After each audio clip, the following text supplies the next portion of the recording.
My name is Nicholas DeRico. I'm a solutions engineer for MySQL at Oracle, based in the San Francisco Bay Area, and I support users of MySQL in the San Francisco Bay Area. If anybody is joining from that region, it's possible that we have met before. If not, then look forward to. I hope so. So let's talk about MySQL database service and Heatwave.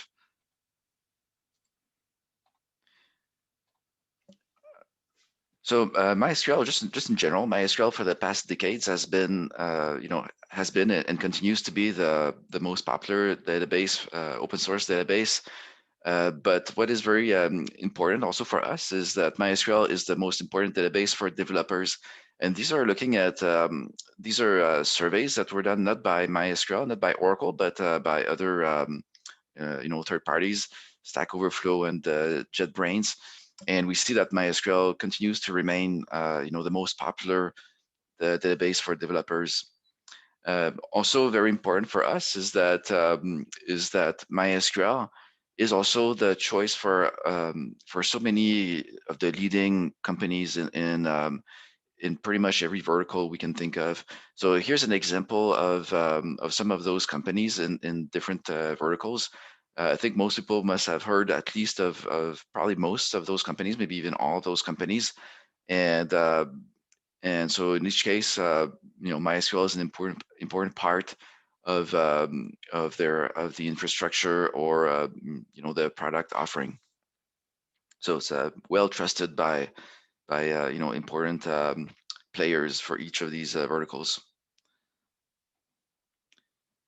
Now, traditionally, MySQL has been a great database for OLTP, meaning that MySQL can do transactions, is ACID compliant, and so on. And this has been the case, for ever since decades back. But it has not always been considered a good database for doing analytics. One of the reasons is that the SQL was didn't always have all the functionality, and this has been added in MySQL 8. But on top of that, just in performance, the architecture was not necessarily well suited for let's say high-speed analytics.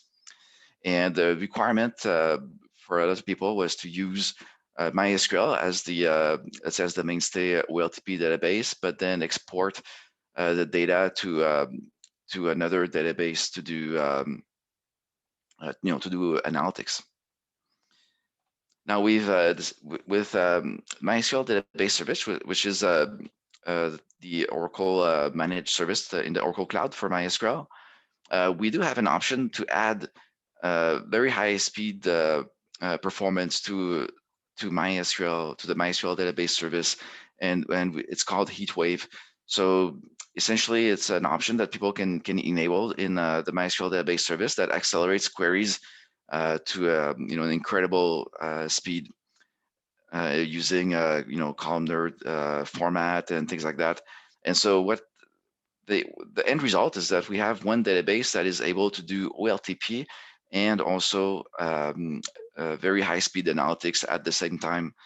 What is interesting is that because it's a one database to do both, is that it's basically real-time analytics. As soon as you insert data into MySQL, into the OLTP, MySQL, then as soon as this happens and the commit is done, then somebody can run reports right away, and the data is present. So we don't have to wait, let's say, a day of ETL process or something like that going on. It's immediate results. Another aspect of having the kind of like a hybrid database that does OLTP and OLAP is that applications, it's very simple to write applications, because applications that work with MySQL will automatically work with MySQL plus Heatwave. It's 100% compatible. It's the same SQL. There's no, let's say, additional syntax or anything like that. And so we've looked at a number of solutions, and we've had webinars already where we show how to use Oracle Analytics Cloud with MySQL plus Heatwave. And basically, it's kind of the same as running with MySQL database, but at the performance that you would expect from an OLAP database.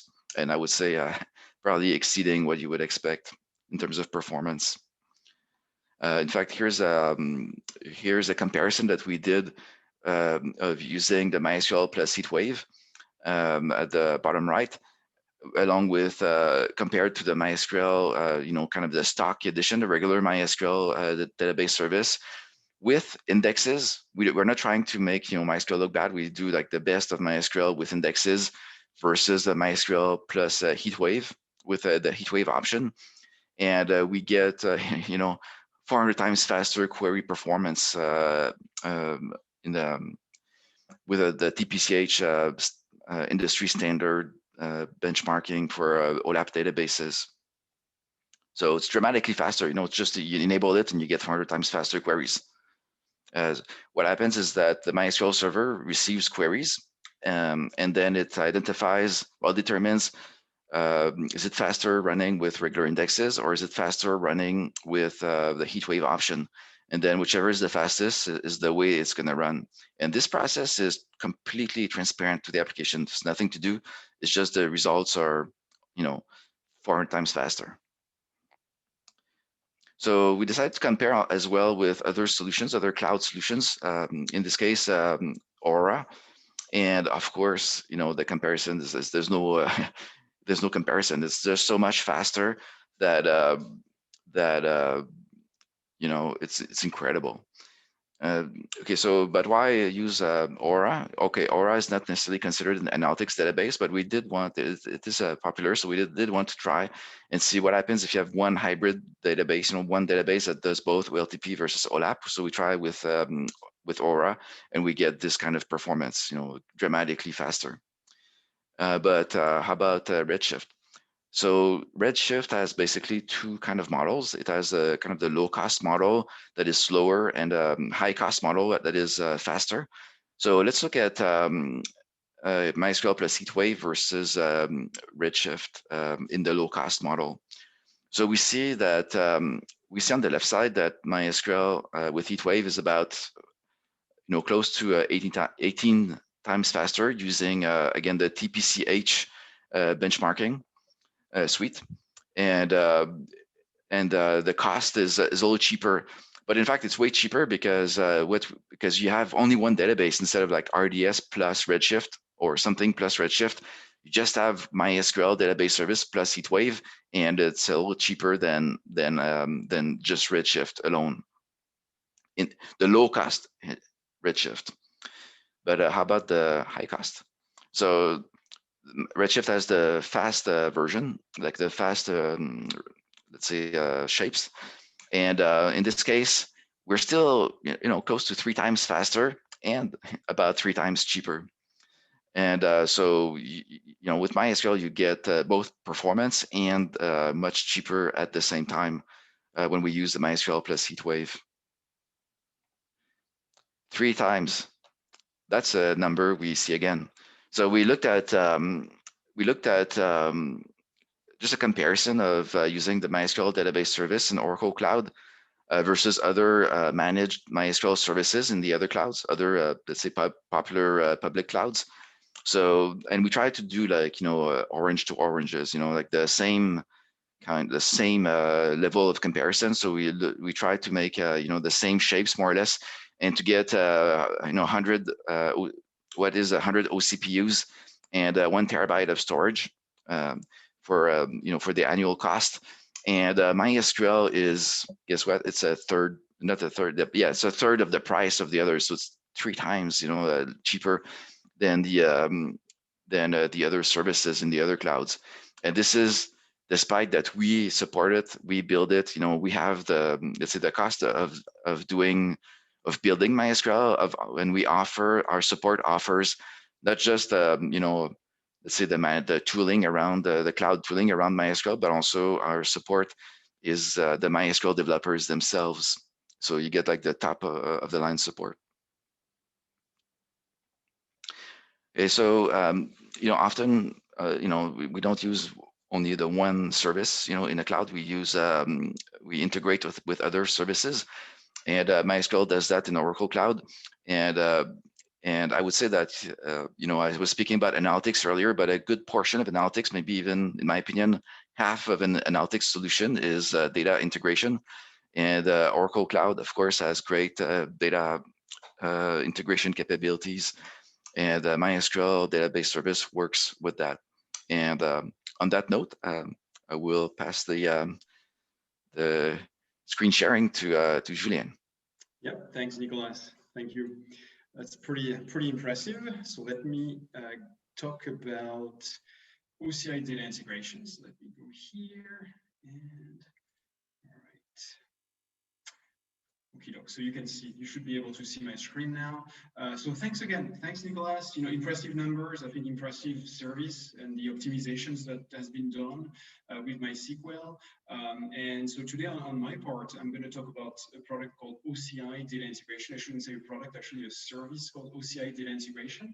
And so I'm the lead PM for that product. And so my name is Julien Testu. Let me walk you through, the service, what it does, a quick demo, and then we'll be answering with Nicolas, all of your questions that you can put, in the chat. So let me introduce OCI data integration, and specifically in this webcast, we're going to cover, how OCI data integration integrates with MySQL, MySQL database service, with Heatwave, or without Heatwave as well, and we'll be going into greater details about all of this. So what is OCI data integration? Let's start there. OCI data integration is a cloud-native serverless ETL service. So ETL stands for extract, transform, and load.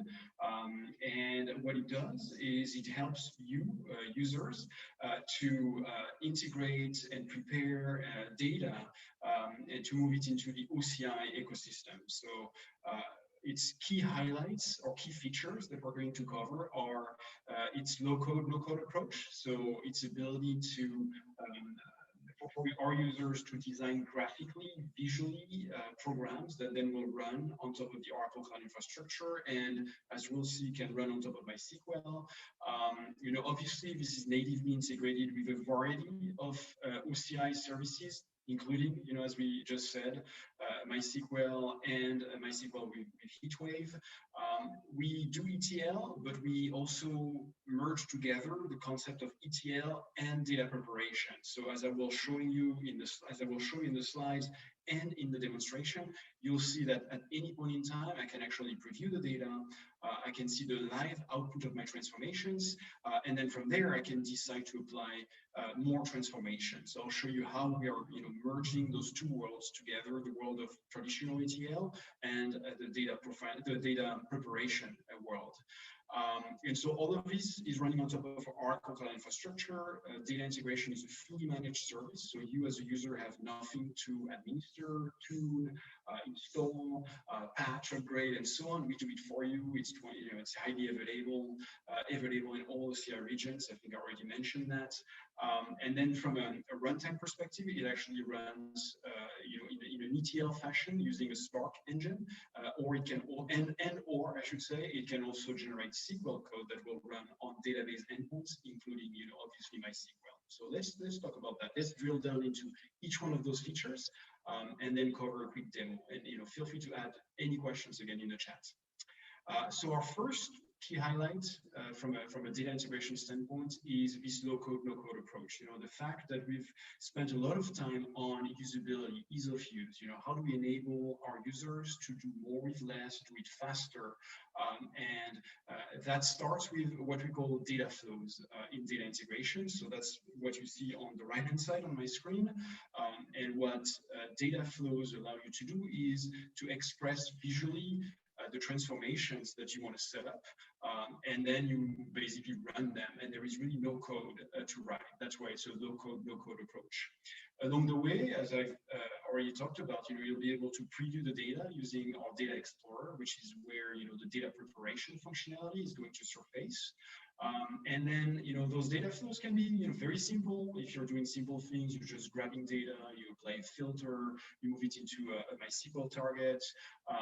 This is again, it can be as simple as you want or as complex as you want. We handle, obviously dev, test, prod environments. You can externalize the configuration of various aspects of the data flows.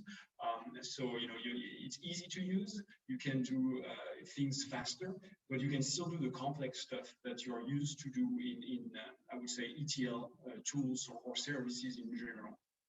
So we help you do more, innovate faster, derive more value from your data, instead of having to write a lot of code and do ETL basically, either using not very productive tools or using manual code.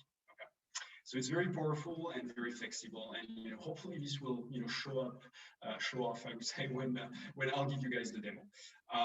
So second very key differentiator in data integration is this ability to preview the data. It's very important. It's what we call like a data immersive user experience. So we give you the ability at any point in time in your data flow to preview the live output of the transformation. So when I click on a join, I see the result of the join. When I click on an aggregate, I'm going to see the result of the aggregate transformation. All of that happens in real time, and that gives you live interactive feedback on what you're doing, the transformations you're doing. And as you're looking at the data, you can access profiling metrics as well. So you can see, like minimum, maximum values. You can see the value distribution, the different patterns and formats that are part of the data. And from there, you can infer additional transformations that you can either create using the traditional ETL approach, or that you can create using the data prep pre-built functions that we ship with the product to like merge attributes together, merge fields together, change case, extract values, and do a lot of different things. So again, in the spirit of making you as productive as possible. So again, you can drive and derive more value from the data you have in all of your different data sources, across your enterprise. Julien, Yes. before I have you continue, Yep. we just had a few notes that the audio on your end's a little choppy. Can I just ask you to maybe step a bit closer to the mic? Of course. Yeah. Is that better for you? Much. Thank Yep. Okay. Sounds good. Yeah, I'm using the computer mic, so hopefully, yeah, you got hopefully a lot of it. But now the third key feature that I'm going to highlight in this presentation is what we call schema drift or schema evolution. So oftentimes the structure of your data changes over time. Your source structure is going to change, your target structure is going to change, and in traditional ETL world, you typically map fields based on their names, and so if the names change, then basically your rules, I mean the mappings that you've defined are going to break. What we do with OCI data integration is we allow you to express those transformations using rules.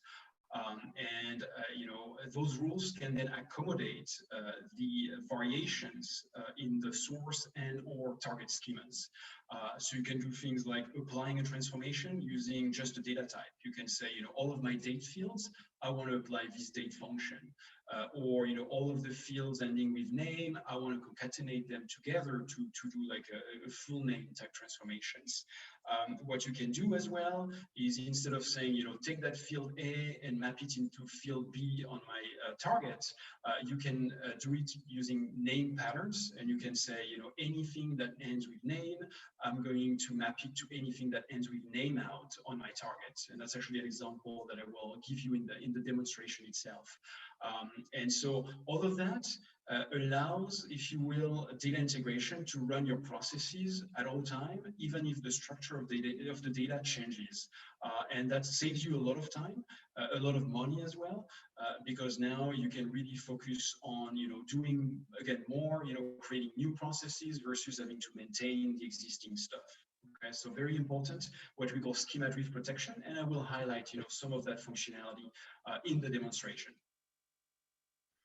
In terms of connectivity, this is heavily optimized for the Oracle Cloud, and from I would say a connectivity standpoint, we can leverage both public as well as private connectivity. So you can connect to resources that are secured as well as less secured, I would say. But we can connect to on-prem systems. And you guys can see on the slide, different source and target systems that we support. Obviously MySQL, MySQL has, it can be used as a source as well as a target. So you can take data from, let's say, JSON files sitting in object storage in a data lake, and then move them into MySQL and perform transformations. You can take data from Microsoft SQL Server running on-prem and then move that into MySQL, in the Oracle Cloud. But it's not just for, obviously for MySQL, you can also use it with the autonomous databases, such as the autonomous data warehouse. You can use it with data lakes as targets. And obviously regular Oracle databases, I would say, which are very well supported. And we'll be expanding. We'll be adding more and more connectors as we go, and you'll see, that in the coming month. Now, how do you connect to MySQL database service specifically? It's very simple.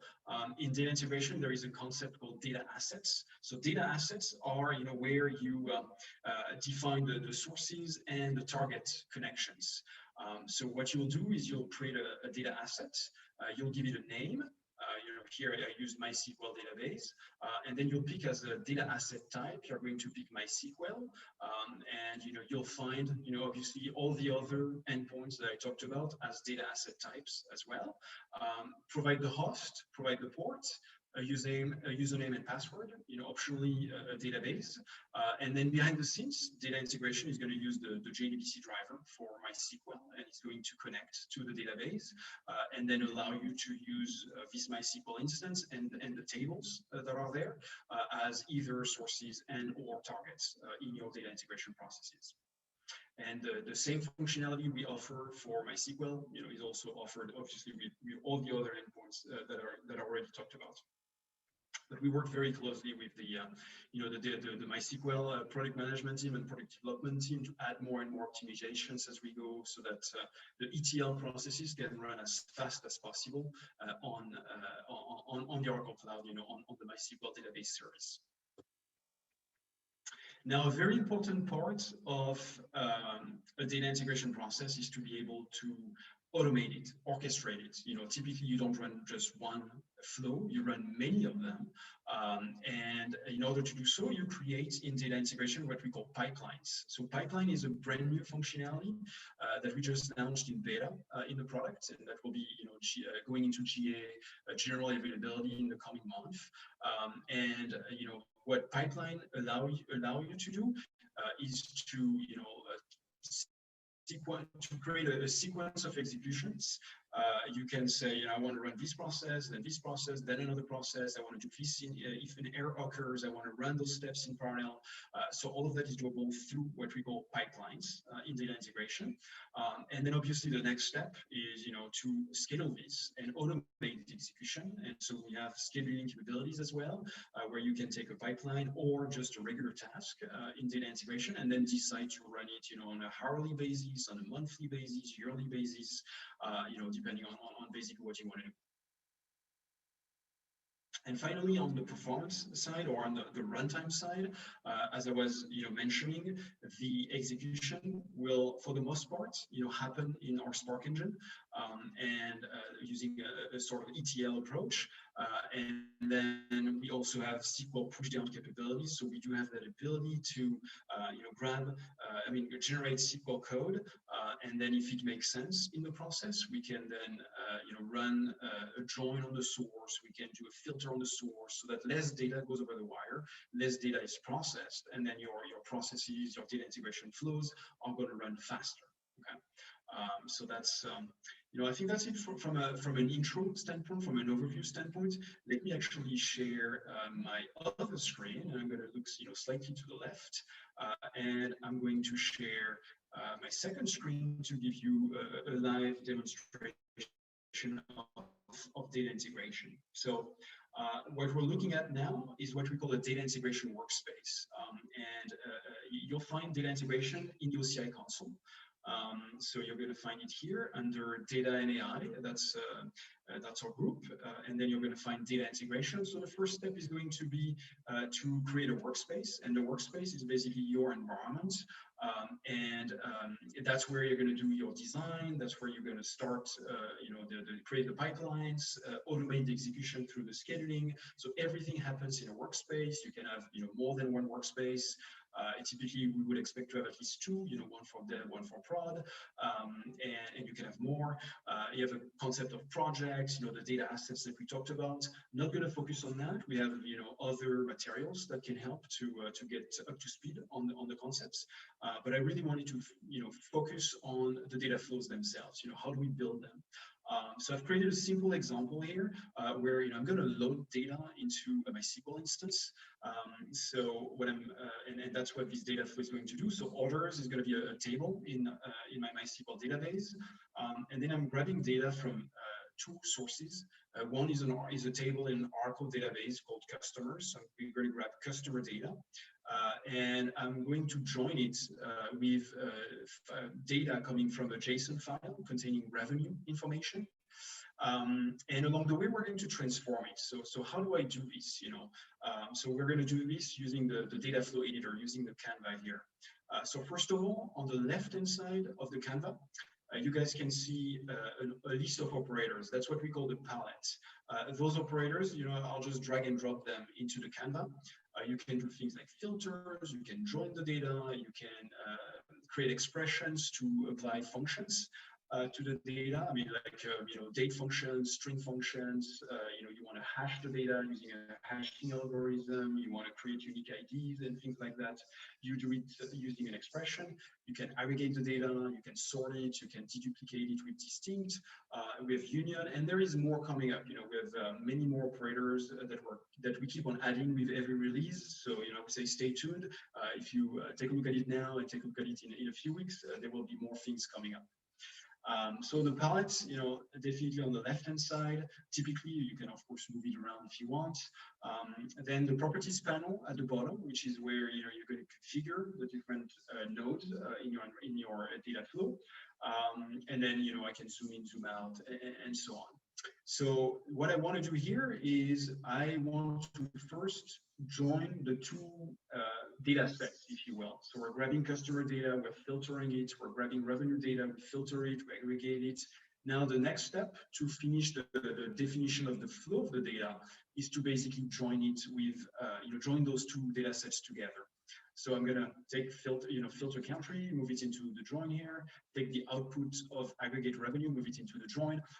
And then what I would do next is using the properties panel at the bottom, I would create a join condition and I would set the join type. Okay, so that's how I would finish the configuration of the join. And then to finish the configuration of the flow of the data, I'm just going to move link join into orders. And that basically wraps up the overall configuration of the data flow, the configuration of how the data is going to be moved. That's the typical way to design an ETL process in general. Now, as I was telling you guys, we have data preparation functionality. So let's take a look at them. How is that helping me as a user? So we're going to look at that filter country. And what we can see is, I'm applying a filter so that I get only the US customers. And, I'm filtering it based on a country code equal to US. So as I click on data, I actually see like a live preview of the output of the data. So of that filter. So you guys can see, if I move to the right, I can see that the country field is only set to United States. So that filter seems to be doing the right thing. I'm using my data explorer view in order to validate that my transformations are running okay. Now, if I go back to customers itself and I go to data, we can further.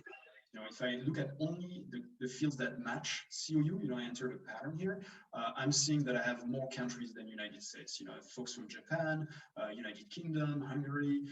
So, my filter, is definitely doing the right thing. I'm getting the expected output, so, I can move on. So that's how I can use the data preparation view, the data explorer view, to validate my transformations and make sure everything is running okay. Now, what I want to do is actually show you how to use functions and data preparation functions in that view, in the Data Explorer. So I make it a little bit bigger. And as I navigate to the right, I can see that some of my fields seem to have data quality issues. So the city state field here is like mixing up both the city and the state. And let's say I want to extract the state information. I want to extract California in that case, and New York, and whatever is in my data, and move it into its own state field. So how do I do this? I could, using the traditional ETL functions, I could add an expression and come up with the rules to transform the data and extract that field. But it's actually simpler for me to just click on the data prep functions menu over here and say, you know what, I'm going to use an extract transformation. So I click on extract, and the panel shows up here. I'm going to enter a regular expression pattern, and then I'm going to remove, I'm going to call that new field state. And when I apply that, it automatically adds into my data flow a new node called, expression1 in that case, and I can rename it, and I can say, this is the extract of, the state, and that's how I can document, what's in my data flow. So, that's how you can use the data preparation functionality in order to create transformations. And then when you are done with the design and you say that run this, this is going to run, for the most part using our Spark engine, and whatever can be offloaded to the database endpoints will be offloaded to the database endpoints. But that's how you express the transformations themselves. Now, so let's take a look at another feature. Let's take a look at the mapping feature. So, we have customers, we have revenue, we move it into the orders table. How do I tell data integration? What goes where? I have fields from customers. How do I map them to the fields that are part of the target of the orders table? So I'm going to click on orders here. I'm going to go to map, and so this is part of MySQL. And in the map panel, we can see all of the fields on the left of my what comes from my sources, and then on the target, I can see all of the fields that are part of my targets. And you can see out of the box, quite a few have that green check mark, which means that those are mapped, and they have been automatically mapped using a rule that we call automap by name. So data integration, again, is rules-based. So what we're doing is we're not going to, in the generated code, say cust ID is mapped to cust ID or street address is mapped to street address. The rule is, automap by name. So if the name change on both sides, the match is going to be done automatically. So it's rules-based. It's not like nothing is hard-coded in data integration. But if I want to hard-code some mappings, I can definitely do that. So let's take a look at one of the fields that is not mapped. I'm going to select attributes not mapped. And as I look on my target, I can see some state fields that are not mapped, like state province. So let's use the state field that we created together. I'm going to filter on the left to see state. And then if I wanted to create a hard-coded field mapping, I could drag and drop, state into state province, and automatically that attribute is gone over here from the list of unmapped attributes, and now it can be found under, mapped attributes, right? So which is expected because now we manually mapped it. So we're not really using a rule here. We've mapped it, manually. State goes into state province, but in the future, if state is spelled differently, then this rule, then this transformation would fail, and that's what typically most ETL tools do. So how do we handle it? What can we do? So again, it goes back to using rules. Automap by name is one rule. I can also set up my own pattern rules. So I have map by pattern capabilities where I can actually say anything that ends with name on the source. I'm going to map it to attributes on the target that end with name out. And I can preview that, and I can preview the output of that rule. So today, with this data set, it will map last name with last name out, first name with first name out. Tomorrow, if I have something called middle name, and I have middle name out on my target, it's going to automatically map them together. And again, this is dynamic. This is not something set in stone. This is something that is fully dynamic, that is evaluated at runtime. And if there are fields that match the patterns, then some mapping will happen. If there are no fields that match the pattern, then no mappings will happen. But your ETL process is going to continue to run and over time and adapt to that schema drift, which is very important and typically a very big problem when it comes to running ETL processes. So we've seen the mapping part. Let me quickly mention that all of those, most of the configuration settings in that data flow can be externalized. So, you may wonder, what if in the dev environment, I'm pointing to this database instance or this data lake, but in the prod environment, it's going to be a different host. MySQL is running somewhere else, different host name, and so on. So that's why we have parameters. So I can add parameters. I can do it for the connection values. I can do it for the filters as well. So let's say here I'm filtering US customers, but I want to reuse that same design for now Japanese customers or English customers, French customers, and so on. So at runtime, I can actually override those values because they have been externalized as parameters. And that's how we make the data integration processes very flexible, very robust, and resilient over time. So with that, let me, that's the end of the quick demo. Let me go back to my slides. Let me go to this screen over here. And let's continue to talk about data integration, and we'll make sure to leave some time for Q&A.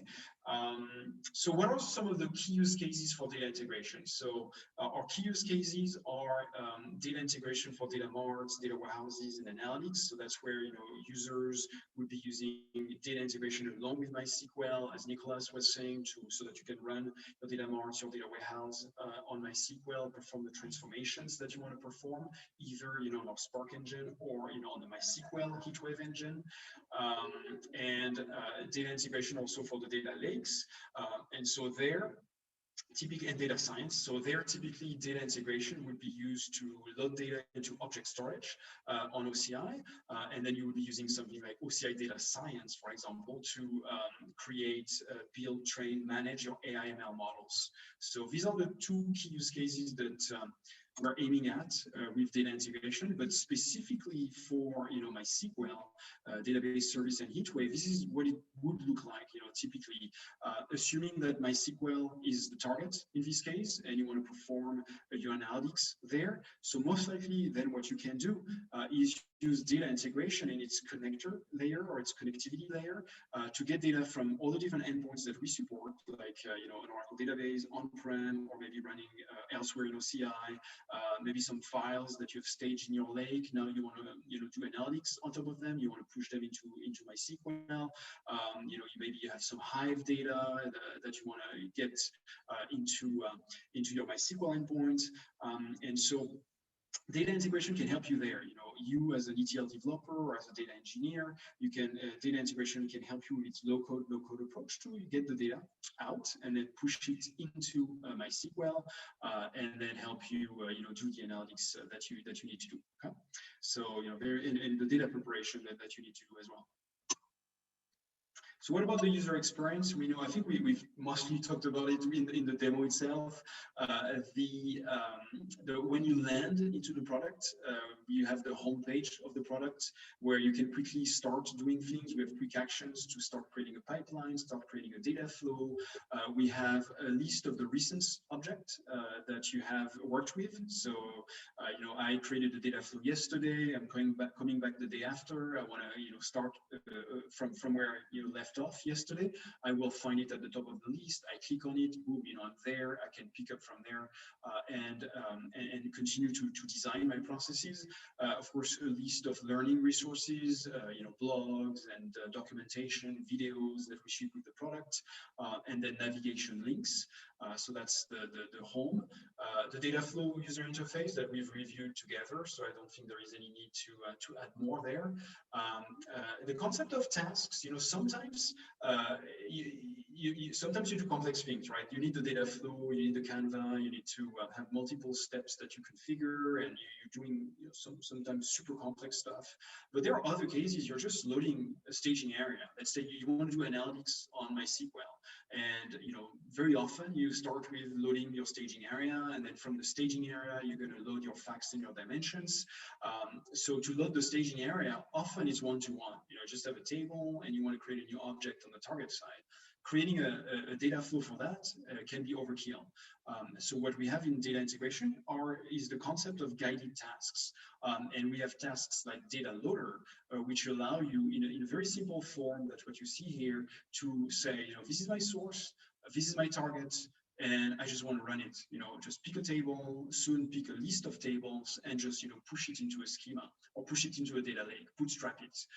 And along the way, if you want to apply some light transformations, you have access to our data preparation functionality in the context of data loader. So that's the first task we have. We have an integration task, which allows you to run your data flows.